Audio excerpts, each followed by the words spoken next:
係聽講二沙島好多豪宅嘅喎，係咪帶我哋嚟投資咧？話廣州依家發展咧，真係一日千里啊！不過咧，賴布衣一代風水大師咧，就嚟點評個廣州啊！因為當時咧，其實珠江口岸咧水患亦都多㗎，所以南粵文化裏邊咧有鎮海樓啦，咁仲有呢個海澳塔啦，咁全部咧都為咗咧係鎮住啲水患。咁但係咧，當時咧賴布衣就評價啦，廣州呢笪地方沙非水走，所謂山管人丁，水管財啊嘛。如果啲水射出去咧，就代表流唔到財啦。咁所以佢就話，二沙島咧就成為廣州當時嘅一個敗筆喎。不過咧，去到清朝嘅時候咧，李麥齋大師咧就提議咧喺二沙島填海。呢個填海計劃一開始咧，廣州就越嚟越蓬勃啦，因為時代嘅發展啦，好似海珠區啊、周邊啦，好似小蠻腰啊，呢啲塔咧就陸續起上嚟啦。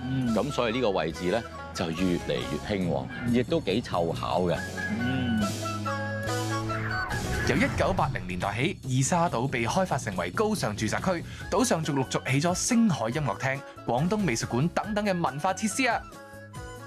師傅，呢度充滿住文化嘅藝術氣息，會唔會係我哋後邊呢座小蠻腰起咗文昌塔嘅作用咧？你真係非常聰明啊！我哋之前已經講過文昌塔㗎啦嘛。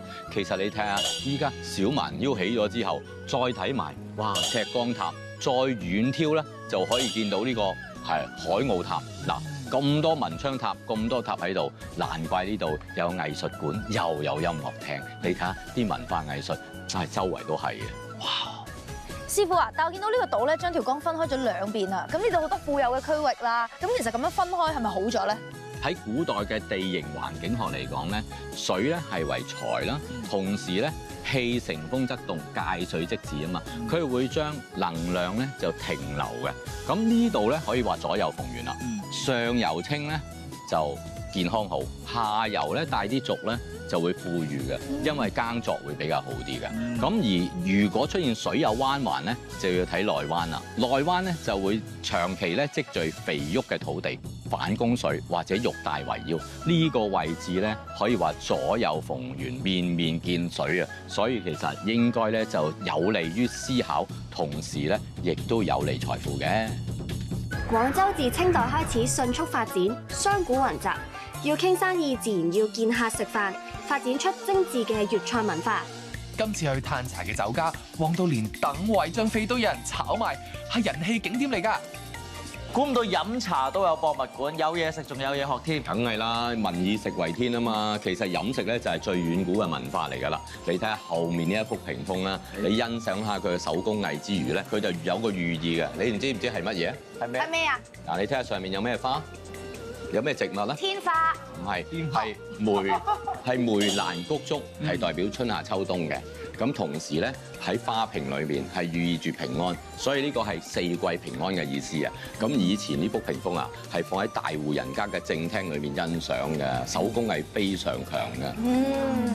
咦，師傅，呢個係咪金漆招牌啊？係啊，嗱，以前嘅金漆咧同依家嘅金漆好唔同嘅，因為以前係用真金㗎，有金嘅成分，所以咧可以歷久常新嘅。你研究下話俾我聽有啲咩喺度啊？有龍啊！係啦，龍啦，龍咧其實咧會分龍啦、蛟同蟒嘅，係計幾多爪嘅。以前咧係真係帝王啦或者諸侯先可以用五爪㗎嘛。咁但係呢度咧就做得好好啦。呢個招牌咧係完全冇爪嘅，所以咧就唔會犯禁忌啦。咁啊，同時亦都見到好蝙蝠啊，蝙蝠喺中間係代表福報咁解嘅。師傅，你分享得好好啊！我好肚餓啦。你又講文化啦上去。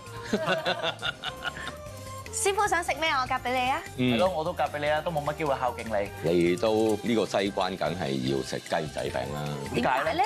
因為咧話説咧喺清朝嘅時間咧，咁有一個人咧就叫做伍子桓啊，咁啊好有錢嘅，咁屋企咧有個婢女，因為咧就儲錢，佢咧就將自己咧即係食飯嘅錢咧都留起佢嘅，咁咧就將老闆食剩嘅餸菜咧就收集。